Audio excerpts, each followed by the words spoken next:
ஒன்பது கோளும் ஒன்றாய் காண அங்கு கற்பகம் என்னும் கடவுளின் மெய்யில் ஒன்பது கோளும் ஒன்றாய் காண அங்கு கற்பகம் என்னும் கடவுளின் மெய்யில்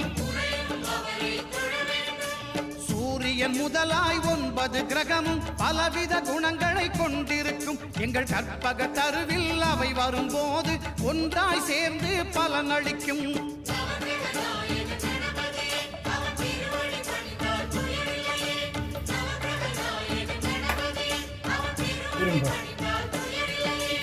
ஒன்பது கோளும் ஒன்றாய் காண அங்கு கற்பகம் என்னும் கடவுளின் மெய்யில்